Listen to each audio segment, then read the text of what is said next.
Hi everyone, it's Maureen. In this month's video, I realized that I hadn't necessarily discussed who the twins were when I referenced them in my prior video. Well, these are the twins. I normally don't purchase dolls that are baby dolls, what would be considered children. But I went ahead, I saw these two, were advertised as a series of Dutch dolls. That's why we have the blue little clog shoes that they each have. And I just thought these two were the cutest. And I don't normally go for baby dolls, as I said, but these, I would say, have to be the least creepy dolls that I have seen that look like children, per se. They're actually 24 inches tall, so they're about the size of, a toddler or so, around thereabouts. And when I purchased them originally, they didn't have any clothing at all, so I wanted to at least make their underlayer. So this is what we have here. We have a simple linen shift with some lace edges, and Kitty Cat wants to come over and explore, so she may very well end up in the frame here for a minute. But I wanted to show you what these two look like. They actually can move their heads back and forth. There is a spring mechanism in there for that. And you can, of course, pose them to sit down or stand up. You're going to go take a look, Star? Or are you just going to lay in the middle of the frame because I can?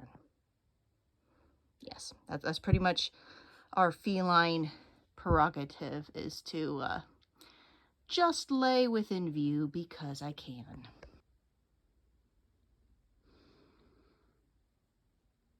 So we still have our feline companion over here. Yes, and she's completely bored out of her little fuzzy skull. But anyway, so these two don't really have a name yet. I was thinking Hansel and Gretel, but I didn't really want to be completely on the nose.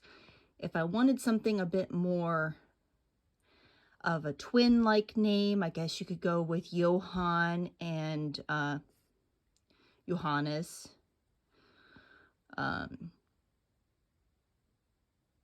mean, there's a couple different, like, twinsy names you certainly could do for a boy-girl situation, or have the same first letter. There's a whole bunch of things. But I haven't really come up with a name as of yet.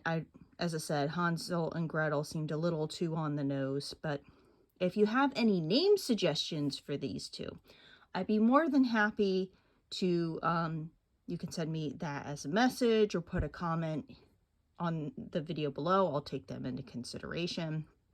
If I get a lot of name suggestions for these two, I might even have to put it in a random generator to see what we end up with. So we'll see one way or the other. But I did some very basic sorts of lace detail, and they do have a lower split up the front. On her particular shift, I went ahead and did double lace around the neck. This single lace around the bottom, double lace around the wrist. So she has a little extra lace than her brother, but not to say that he doesn't have any. He's got quite a bit. He's got a little bit around the neck, singles around the wrists, and then just a single around the bottom. I didn't bother putting an extra loop's worth around the opening because I had just enough to finish that off of the one spool I had. And I'm like, well, I mean, I could make them equally as lacy if I really wanted to. There's always options. But those are the twins and Starfish. You helping me out this week. This is so very nice, Woofy. So, this is actually pretty funny because normally if I have a work meeting, Star decides she wants to try to join in. She hasn't done that in a while, so I don't mind having her here joining us with our other dolly friends. But you will see future videos with these two because I have yet to make their clothing. So I have to come up with what I'm going to be doing for these two in particular. And keep in mind that little boys under the age of 7 normally wore a looser garment and didn't really wear pants until after the age of 7 or so, where they would wear their breeches. So that was more of a commonality where they would end up wearing pants meant that you were, growing up sort of thing, compared to wearing a cassock-like outfit, which would be more appropriate for little ones. I mean, because, 2 and 3 year olds still are babies. They're just a little bit bigger. They're not quite school age yet. So these two allow me to actually test out some of the Tudor tailor patterns for children in their book called The Tudor Child. So there's some great patterns in there for children's clothing. This allows me to test it out on a toddler level, see what those are like, and still create them without using a lot of fabric. And then kind of see where the different time frames, what styles were available. But I also have a good amount of children's portraiture that I've collected because of doing the history of fashion dolls. It's also allowed me to kind of collect children's portraiture as well, to be able to see what were children wearing at this time frame that were, gentry class and above.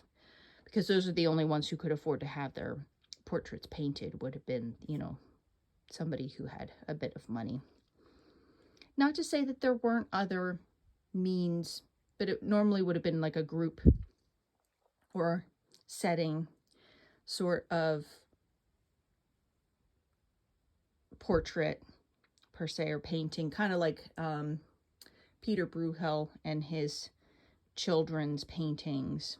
There was normally groups of children at play in his one piece, and that tends to be where you see a lot of children ends up being in group portraiture more than anything else, other than if they were a noble child and were getting their portrait painted. So, but these are the twins. So we need names. So we will have to see what we can come up with. I don't know, Hans, Henrietta. We'll have to figure out something for these two. Come up with some cool little names. And my goal is to make Dutch outfits for these two because they are Dutch dolls. And then do Tudor outfits.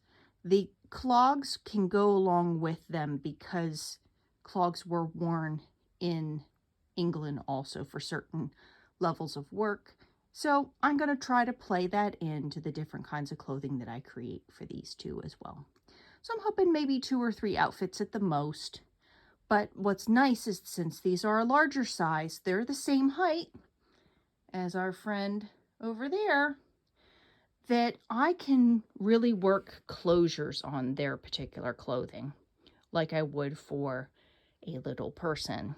So that's the other benefit, is these dolls are big enough that I can do hooks and eyes, I can do lacing, eyelets with laces, lacing rings. We've got options. So, all sorts of good stuff. And apparently it is bath time for felines. But if you like videos about dolls, historical clothing, sewing, embroidery, and other forms of Tudor and medieval needlework and material culture, then you have found your friendly corner of the internet. Please consider liking this video and subscribing.